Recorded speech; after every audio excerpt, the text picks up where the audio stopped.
उत्तानपाद राजा के दो रानी हैं, सुनीति और सुरुचि।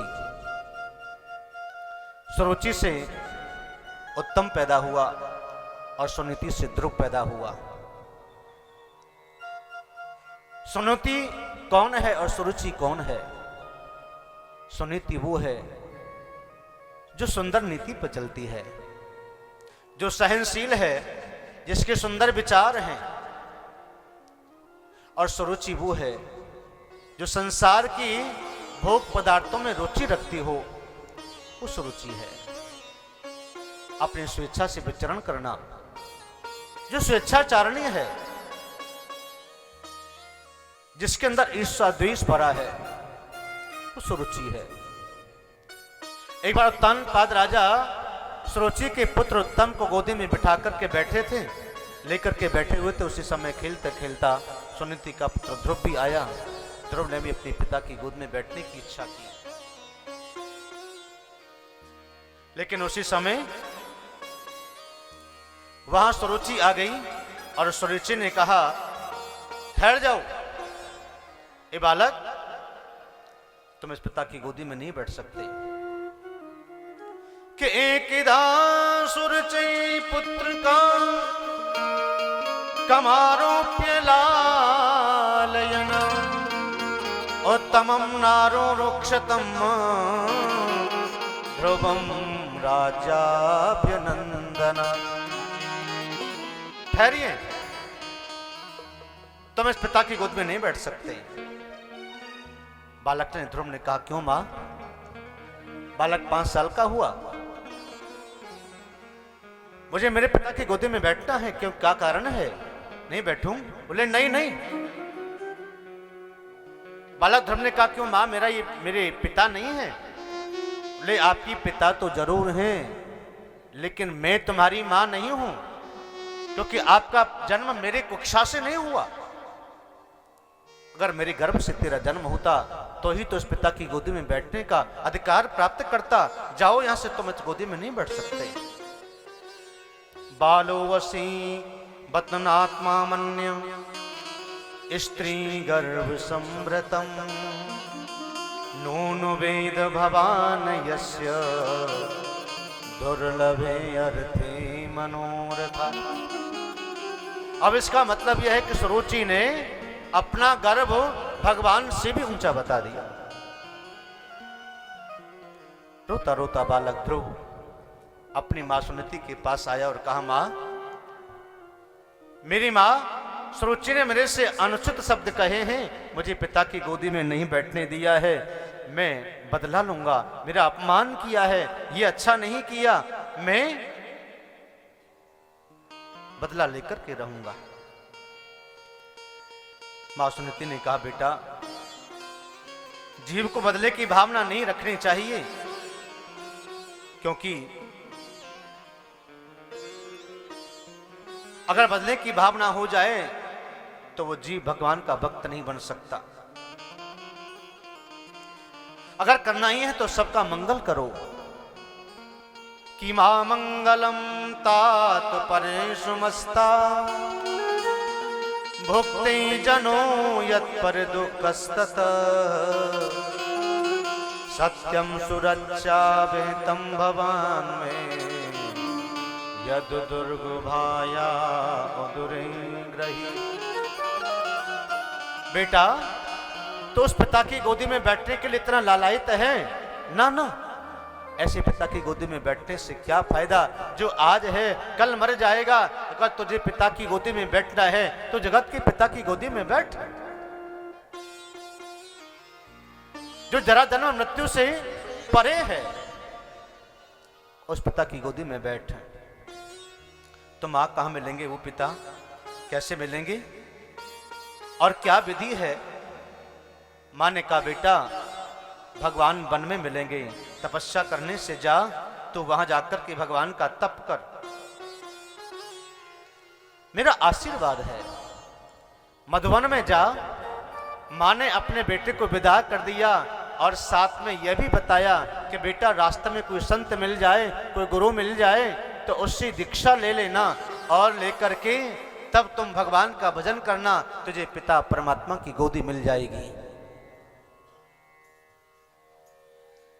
बालक ध्रुव चले जा रहे हैं, प्रभु का नाम चिंतन करते करते रास्ते में ऋषि मिल गए, नारद जी मिल गए। नारद जी ने पूछा, कौन है आप?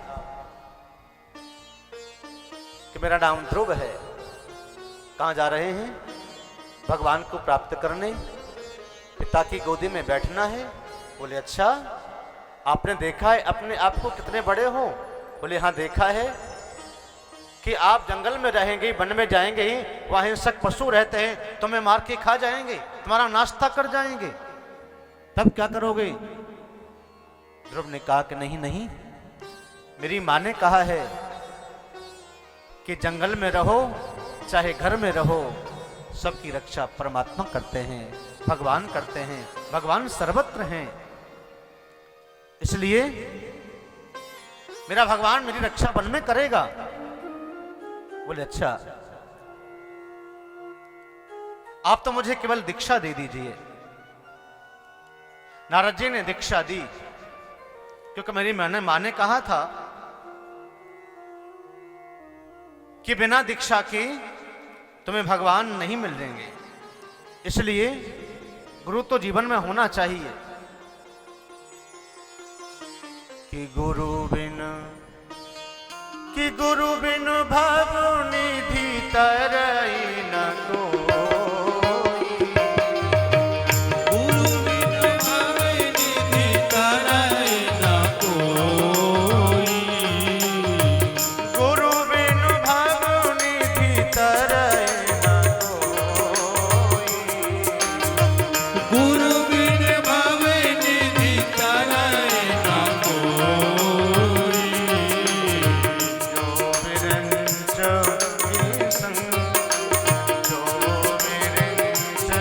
शंकर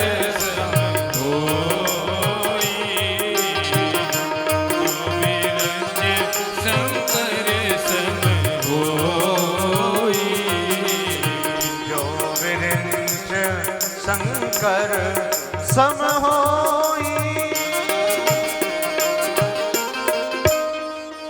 कहा कि आप मुझे दीक्षा दीजिए। नारद जी ने उनको गुरु मंत्र दिया, गुरु बिन भव निधि तरई न कोई।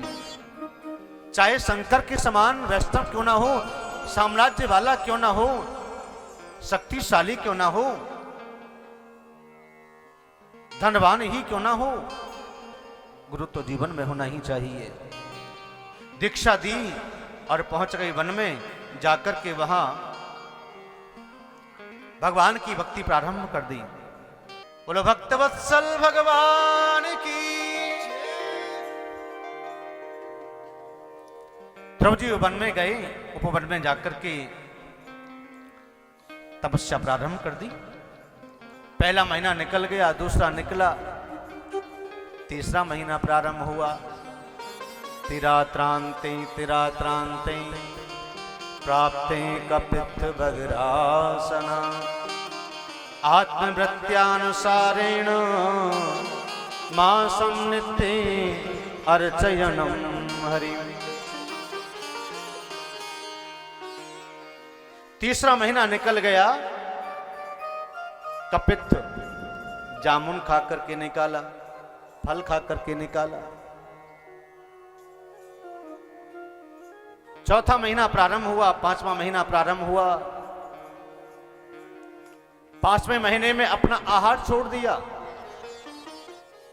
एक पैर पर खड़े हैं, भगवान का ध्यान कर रहे हैं। छठे महीने में अपने प्राणों को अवरोध कर लिया, रोक लिया। जब प्राण रुक गए भक्त के, तो देवताओं की सांस रुक गई। देवता घबराए, दौड़े दौड़े भगवान की शरण में आए। प्रभु बचाओ बचाओ बचाओ, हमारे प्राण निकले जा रहे हैं, हमारी वायु समाप्त हो रही है, हम क्या करें ऐसी स्थिति में। भगवान ने कहा, मेरा छोटा सा नन्हा सा बालक है। देवताओं ने प्रार्थना की, नैवं विदामो भगवन्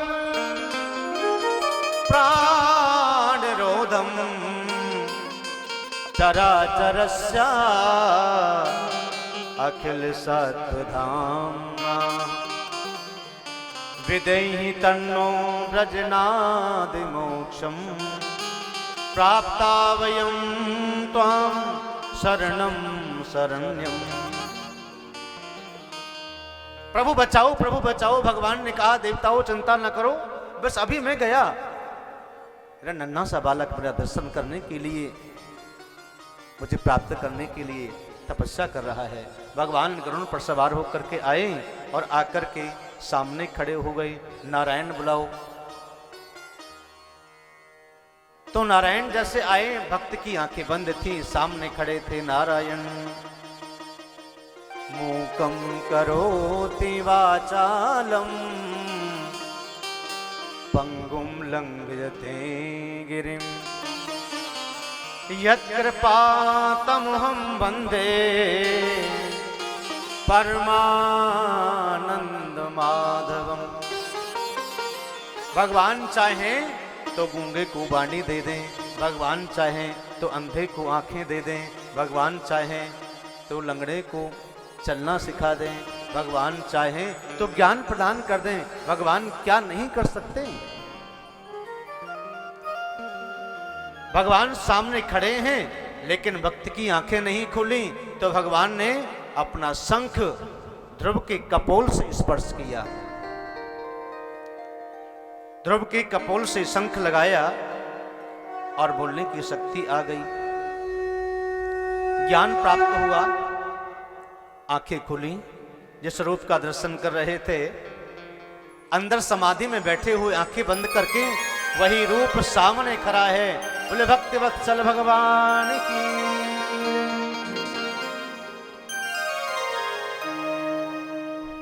भगवान ने अपनी गोदी में बिठाया ध्रुव को, क्योंकि गोदी का सुख लिया। इतना प्रेम किया,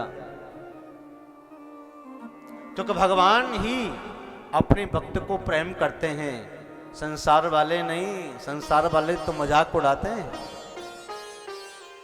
अहम भक्त पराधीनम, मैं तो हूं भक्तन को दास, भगत मेरे मुकुट मणि। भगवान ने अपने भक्त को जो आसन दिया है, अपने मुकुट की मणि में सजाकर के अपने भक्त को बिठाते हैं। सुख प्रदान किया और कहा कि बेटा, तेरी तपस्या से मैं बहुत प्रसन्न हूं। 5 वर्ष की अवस्था में तूने मुझे प्राप्त कर लिया है। सब्सक्राइब करें रामकृष्ण शास्त्री जी के YouTube चैनल को और हमारे वीडियोस को सबसे पहले देखने के लिए बेल आइकन को दबाना न भूलें।